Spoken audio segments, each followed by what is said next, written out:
All right, so now we can talk about right angle trigonometry. Right angle trigonometry is probably one of the most important topics inside of trig, just because if we know that it's a right angle, we know a lot more properties about things than if we don't. Um, but really, all topics in trig are important to me.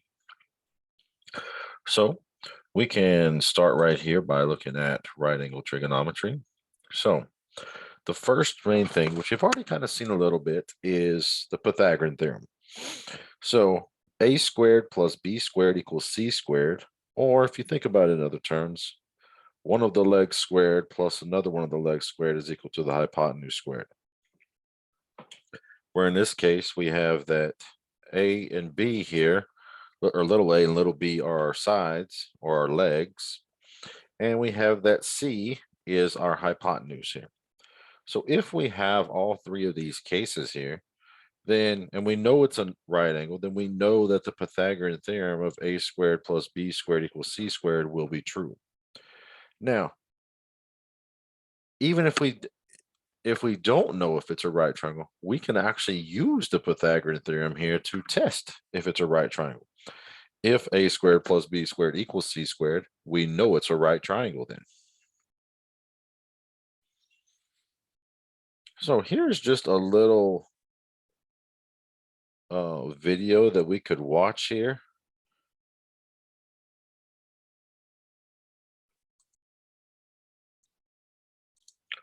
So what I'm going to do is I'm going to switch my shares real quick.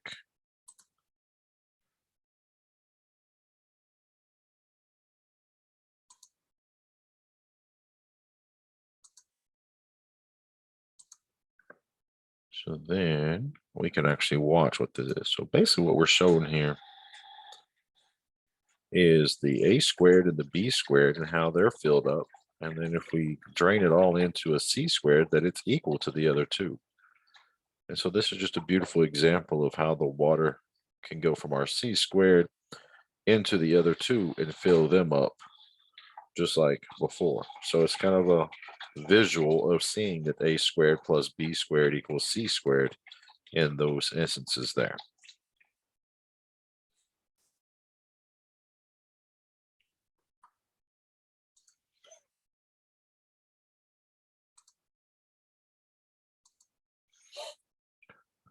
So with that, we can have some different definitions for our 6 basic trig functions here.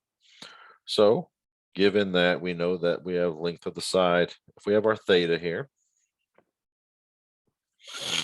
we're given our theta, the side that is opposite is going to correspond to A.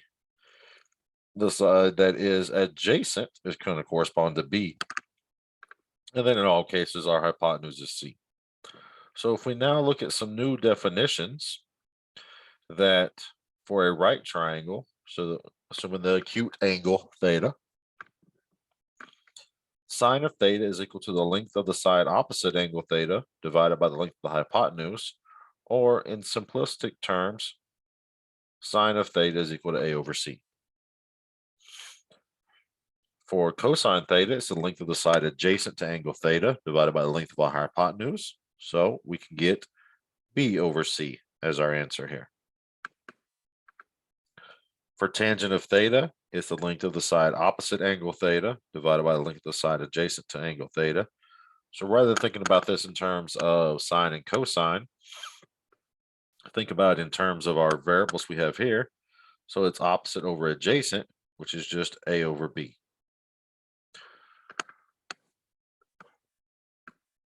For cosecant of theta, well, that's just 1 over sine of theta. So that's going to be the length of the hypotenuse or the length of the opposite angle. So in other words, C over A.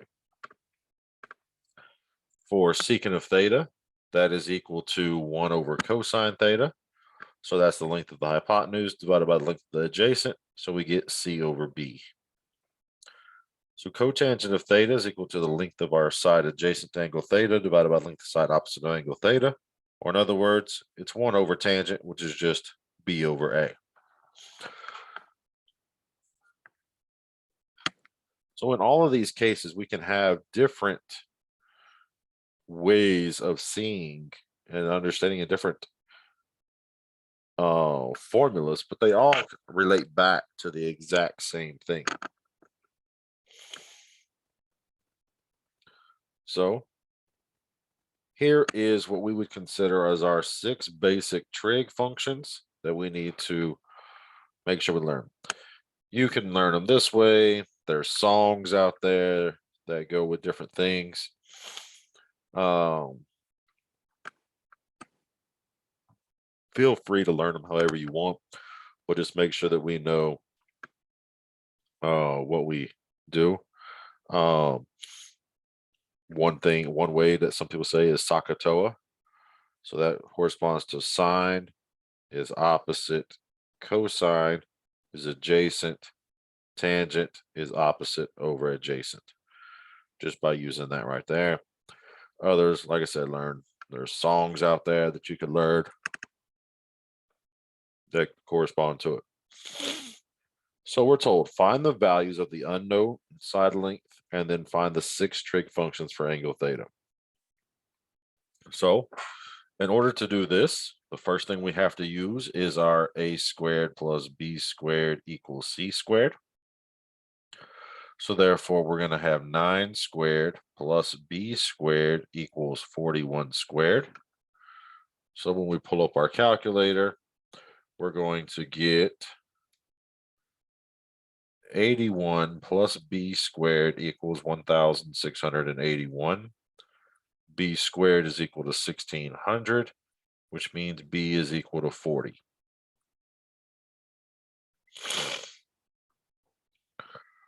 So now from there, we can find sine, cosine, tangent, cosecant, secant, and cotangent.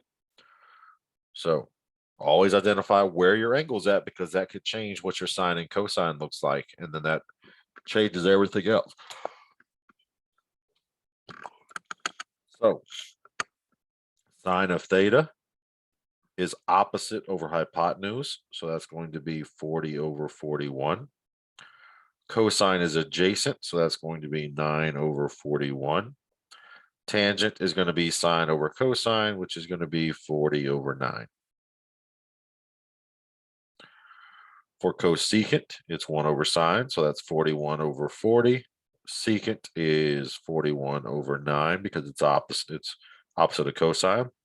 And cotangent is opposite of tangent, so this is going to be 9 over 40 as our answer here. So just depending on what we're given, we'll determine what type of values we can have in each one of our cases here. So we're told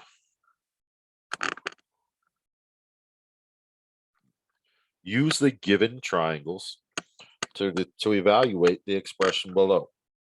So we're told sine of pi over 4 times cosine of pi over 3 minus tangent of pi over 4. One of the first things we look at and see here is that down here, we're given everything in radians, but up here, everything is in terms of degrees. So to make it easy, convert your bottom down there to degrees real quick. So that way we can see it. So really this is sine of 45 degrees times cosine pi over 3 is equal to 60 minus tangent of 45. So sine of 45 degrees is 1 over square root of 2. Cosine of 60 is going to be 1 over 2. Minus tangent of 45 is just 1. But so when we do this, we get 1 over 2 root 2 minus 1. We don't like to leave stuff in the denominators like that, so we could rationalize this to get root 2 over 4 minus 1, which would be the same thing as root 2 minus 4 all over 4 as our answer here. If we were to write it all as one single fraction. So don't let things like this confuse you. Just go ahead and convert it to a common thing. It's easier to convert this line right here than it is to convert all of those degrees. So make sure you just go ahead and convert this one real quick. So we should know that an identity means that it's true for any value of the variable. So in other words, 2 times x plus 3 would be equal to 10 minus 2 times 2 minus 6, or minus x, sorry, not 6. So if we were to work this out, we would see that we get 2x plus 6. So on the right side, we get 10 minus 4 plus 2x, but that simplifies to 6 plus 2x. So notice that this and this are the same thing. So it does not matter what value of x we pick, it will always be equal. So with that, we have some basic trig identities that are always going to hold. They will always be true. So with that, cosecant of theta is equal to 1 over sine of theta. Secant of theta is equal to 1 over cosine theta. And cotangent of theta is equal to 1 over tangent of theta. So anytime, whether we know secant, cosine, cosecant, sine, cotangent, or tangent, we can find the other one real quick. Those are what we call as our reciprocal identities because we're just doing 1 over them. The next set we could have is what we call as our quotient identities. So tangent of theta can be rewritten as sine of theta over cosine theta, and cotangent of theta can be equal to cosine of theta over sine of theta. There are quotient identities just because of the fact that we can rewrite them as a quotient.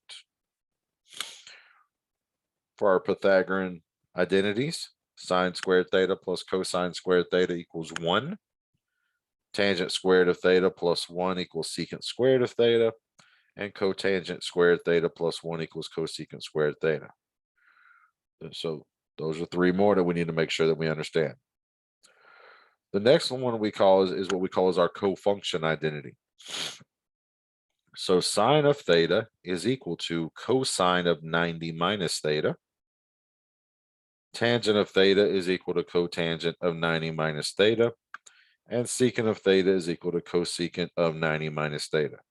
So in all cases, we're using, in general, the other function to be able to rewrite it. And the more that you learn more and more about your unit circle, you'll start to see how these are fully true. That's a cosine of 30 is, or sorry, sine of 30 is equal to cosine of 60. You'll start seeing that they start jumping back and forth between each other inside of the unit circle there. So in terms of rewriting stuff in terms of its cofunction, so tangent of 38 degrees. So we would use cotangent of 90 minus 38.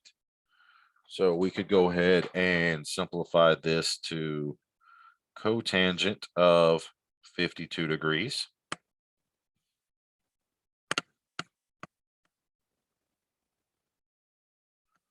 For cosine of pi over 7, that's going to be equal to sine of pi over 2 minus pi over 7. So that would be equivalent to sine of 5 pi over 14. So just making sure that we understand how to rewrite them. Always make sure that your first value in each one of these is equivalent to 90. So therefore, we don't have to worry about anything else. Sometimes we need to use stuff to be able to solve. So for example, it says find the angle, find the measure of side A. So we're given an angle, we're given the adjacent. Well, I don't want to have to try and come over here and figure out the hypotenuse first. So we're going to use the fact that tangent of theta is equal to the sine of theta over cosine theta, which we know was equal to A over B in terms of our sides.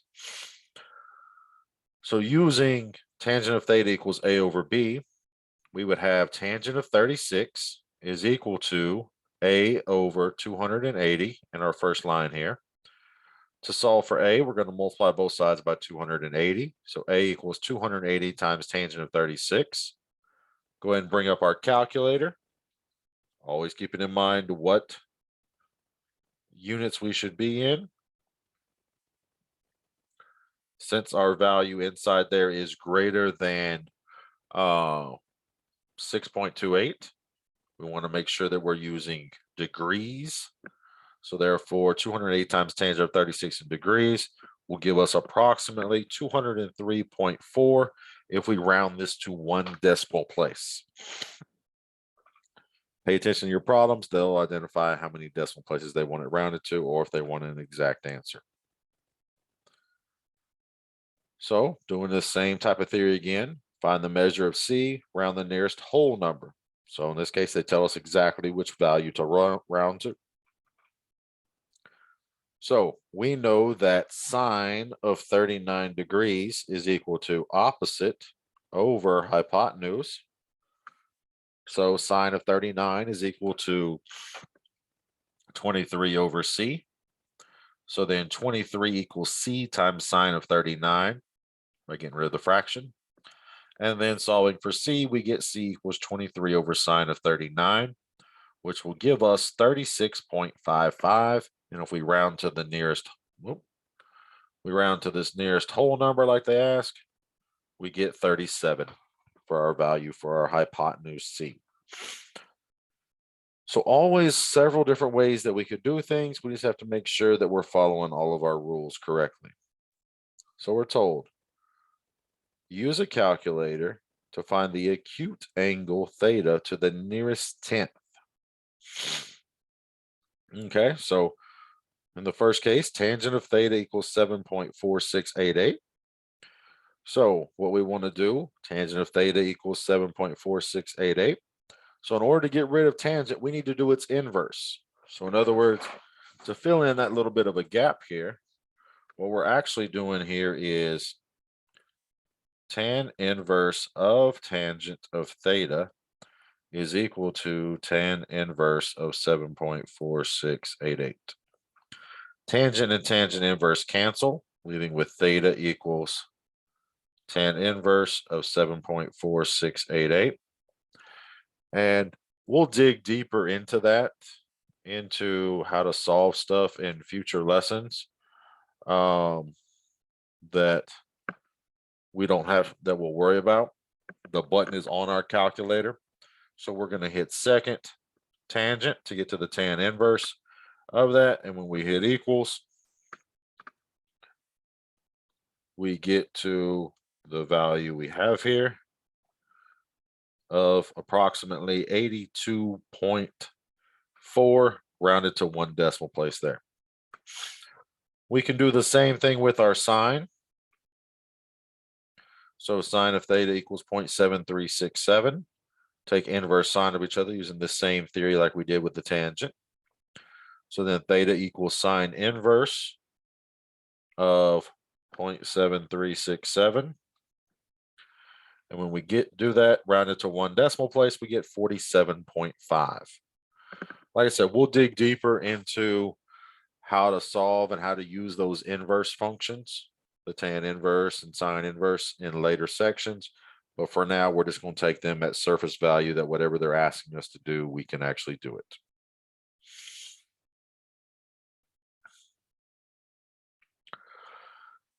So in this example here, their irregular blue shape in this figure represents a lake. The distance across the lake A is unknown. To find this distance, a surveyor took the measurement shown in the figure. What is the distance across the lake? So we know the distance from A to C is 750 yards. We know we have an angle of 24 degrees to get to our point B up here. And we need to know what is the distance between B and C. So we're going to use tangent. So tangent of 24 degrees is equal to opposite over adjacent. So tangent of 24 is equal to A over 750. So therefore A is equal to 750 times tangent of 24. So we get approximately 334 yards. So that is a long distance in terms of that distance between B and C for what you'd be looking at there.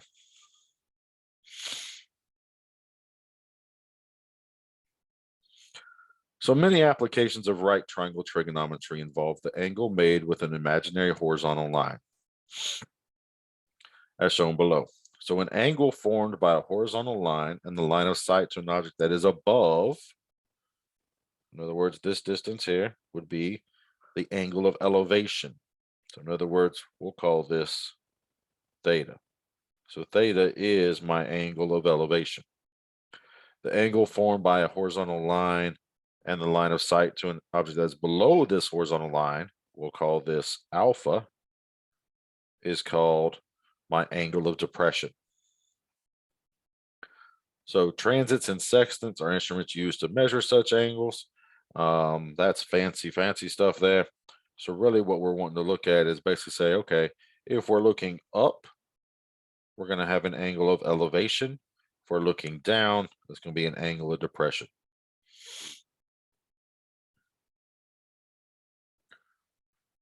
So a flagpole that is 14 meters tall casts a shadow 10 meters long. Find the angle of elevation of the sun to the ground to the nearest degree.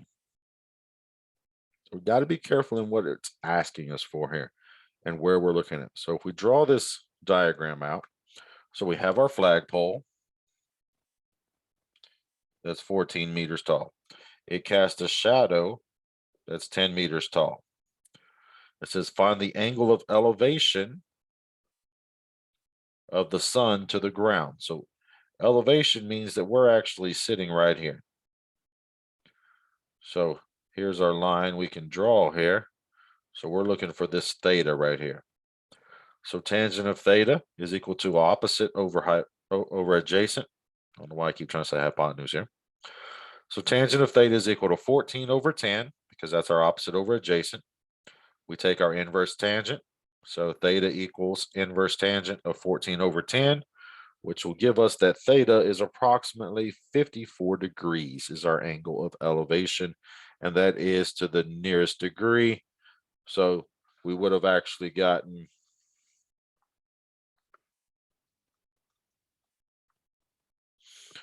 54.46. So we would have rounded down to 54 degrees in this case.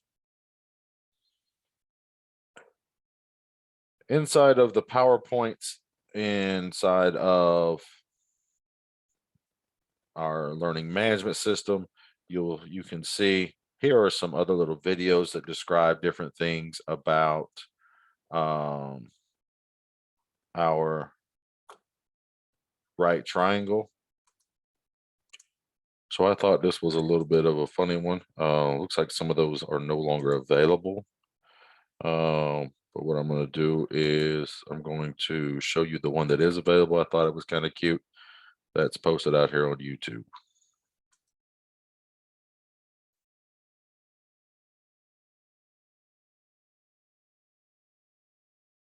Hi guys, today we're going to learn about Pythagoras. So I want you to turn to page 13. We're going to look at exercise 1A. Hey guys. Hold on. I've got to give you 1 minute.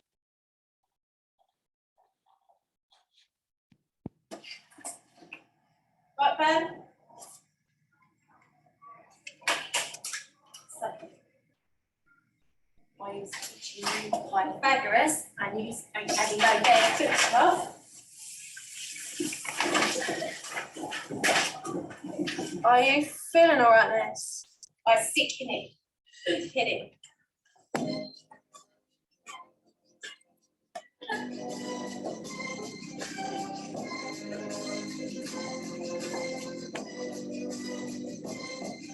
So you think this theory of Pythagoras is so long and laborious, but it is easy if you listen to me. It's A times A and B times B. Use the word formula, it's the square of C. This ain't hard, it's very easy. Come on, fam, spit bars with me. root to get to C. Now it's sus, use honesty. Pythagoras, very easy. Yeah, it's very easy. Get it? Got it? Good.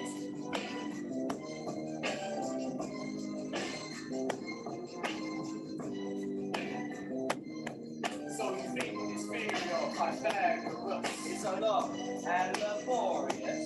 But it is easy. If it is B, it's A times A and B times B. You just work it all out. It's a square, it's C. This ain't hard, it's very easy. You'll find the root to get the C. Now you just use honesty. Pythagoras, it's very easy. Yeah, it's very easy.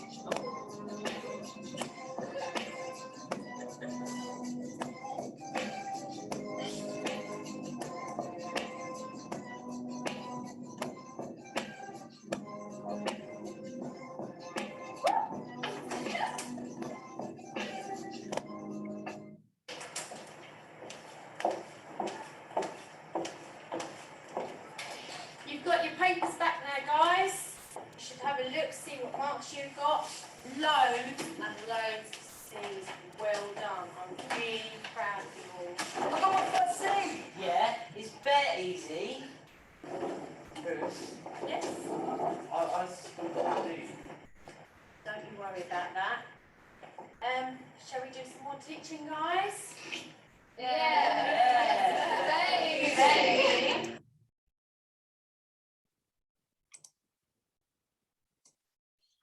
So that's just a little cute video. You can actually